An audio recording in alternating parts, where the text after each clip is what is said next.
When you move from the US or Canada to a place like the Dominican Republic, there are a lot of little things to think about that just don't occur to you when you come from a developed country. Today I'm going to share something with you that is so obvious, so simple, so important to the safety of you and your family when you make the move here, but at the same time, easily overlooked. But I'm also going to share with you ways to overcome these issues and how to maximize protecting you and your family, both physically and financially. And actually, this is only going to be part one in a series I'm doing here on YouTube around these topics for anyone who's looking to move abroad, specifically here to the Dominican Republic. Let's dive in. Hey everyone, if you're new to the channel, my name's Gruber. I quit my $400,000 a year job back in 2021 and moved to DR with my family in 2022, and I share all about life, investing in the economy here in DR on this channel. Fire safety is an important issue. And when you live in the US, Canada, Europe, you have things that maybe you take for granted that you just assume are everywhere. So when you come down to a place like the Dominican Republic, you're looking at things first, like what's my budget? Where can I buy? How much can I afford? And you may not be looking at where are some of these services or where are some of these things that I never even thought about present. Here's a quick example. This thing right here you see on screen, that's a fire hydrant. I took a quick video of that fire hydrant in a specific neighborhood. I'll share that neighborhood later, but within that neighborhood, I also saw this fire hydrant,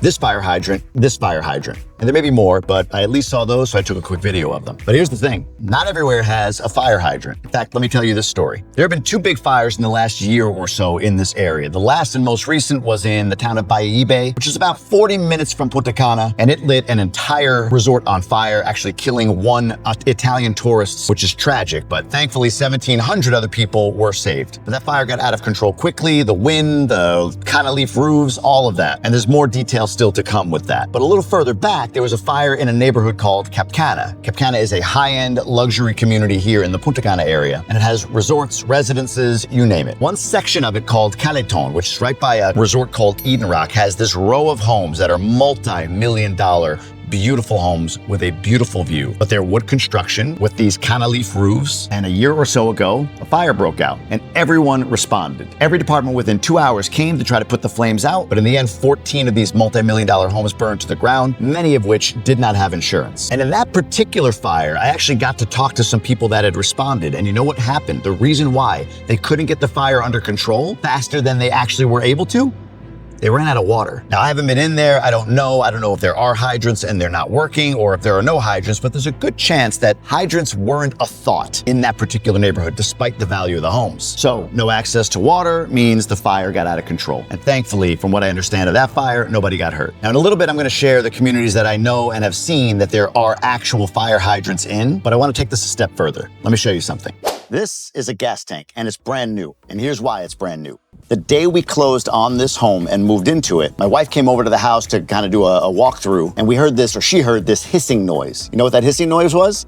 A rust hole down here that was leaking gas. And the neighborhood that we live in, she made a call to the security for the neighborhood, and within about 5 minutes, we had a fire truck at our house that came in, took this, brought it to a facility, let it empty, and then brought it back for the gas company to replace. Within minutes, as good a response time as you would get in the United States, Canada, or anywhere else. That's not the case for every community that you're going to move to. A little spider there, kind of gross. I'm gonna go away from him right now. So again, if fire safety is something that's important to you, you're gonna wanna think about, all right, where I'm going to buy, do they have access close by to a fire department or other emergency services? Or at least if it's important to you, you may wanna know what's available to you. I always hesitate when somebody says, I have this much to spend, because I'm like, okay, but let's look at what your other concerns, your other needs are before you just decide, I'm gonna spend this much and then go look for houses in that price range. Look, in the US, I know whenever I bought, there were some things I wanted in a neighborhood, but generally speaking, things like emergency services or fire hydrants or other things you're gonna see in future videos I'll do here on YouTube, they were there. You didn't have to think about them.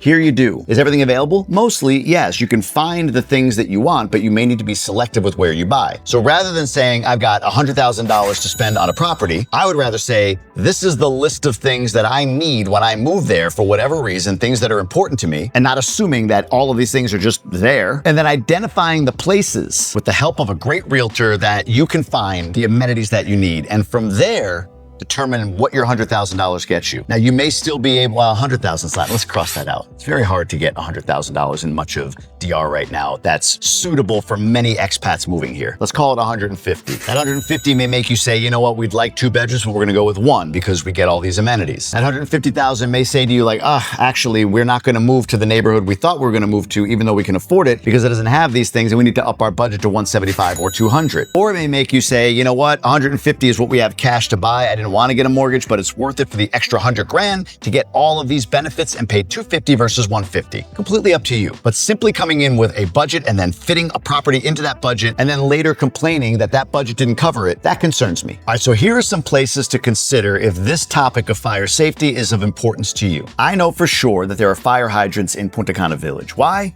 Because I've already shown you them. The neighborhood that I'm in, the neighborhood that has all these fire hydrants is mine. Now, they don't have as many hydrants as I think they should have. It's not like there's one on every corner, but there is some attention paid to fire safety. Now, in addition and unique to Punta Cana Village, the village is owned along with Punta Cana Resort, which are 2 neighboring communities. They're owned by Gruber Punta Cana, who also owns the airport. And the airport is right across the street. So what that means is the reason we got such a quick response from a fire truck was because the fire department at the airport becomes our fire department. Plus, this community was designed by a US/Canadian standard. The houses are numbered, odd on one side, even on the other. There are sidewalks in the community. Again, fire safety, all of that is present. So now in the village, you're going to spend on a home, probably today in the range of 800,000 to 1.1 million. And for some, that might be out of bounds. Now, a condo would be less. You're still talking $300,000, $400,000, $500,000 for a condo. For us, we had a great realtor, which made us lucky to find a home below market value that we purchased. We rented in this neighborhood for a few years before we purchased. So we had the lay of the land down. But I'll be honest, it was tempting because we could have paid cash in another community. But for the reasons I'm talking about in this video, along with other reasons, we said, you know what, it's worth it to us to spend more and be right in this community. If you look at Cocotal, Vista Cana, and even in City Place, I've seen and have been told about hydrants in those communities. I don't know about places like Cap Cana. I'm sure they have them somewhere. And the point isn't, hey, let me check off every place for you. The point is more for you, if this is an issue you're like, I never thought about that before,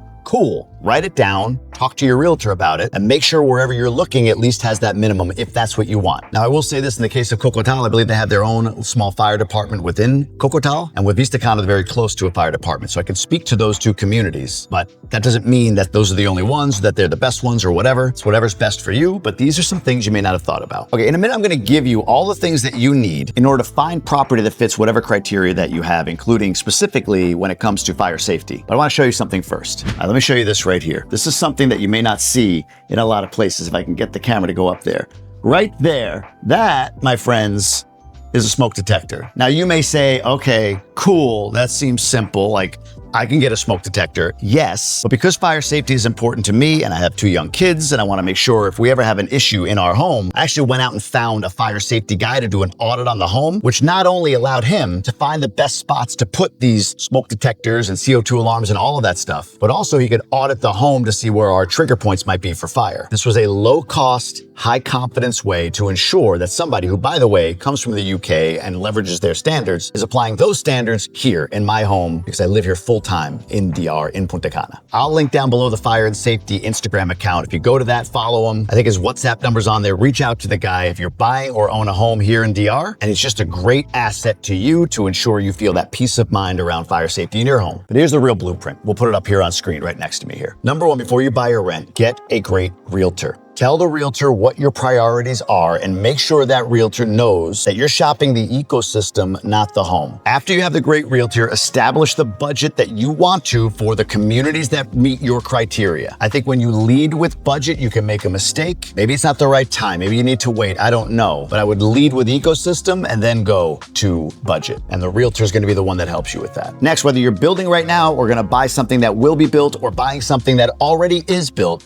hire a home inspector. Have that home inspector come in and look over everything, including anything they see around fire safety. Then get with the insurance person to make sure that you have the right coverage for you. Now, in the Dominican Republic, a lot of people don't get the full coverage on their home. We did. We pay a premium, a decent amount to cover our home in full. And people worry about claim payouts. Look, we've tested claim payouts across multiple different insurance types, and we've been very happy with it so far. Thankfully, We haven't tested any kind of insurance claim on our home, and hopefully we never have to. But the guidance of a great broker, insurance broker, will tell you what companies are really good when something goes wrong, whether it's a hurricane, a fire, or something else, and which ones are not. And then once you buy the home and you're in the home, call in the fire safety experts so they can take a look at your home and make sure everything's cool. Now, all of these different people you can get referred to by me if you'd like by going to this website, jamiegruber.com/referrals. Fill out the individual referral form, and the business that I recommend will reach back out to you to schedule an appointment and have a conversation. And just know that anyone that you do business with on my referral form may pay me some sort of referral fee. To be honest with you, I'm less interested in you choosing the person that I say and more interested in you using the type of discretion and additional scrutiny required.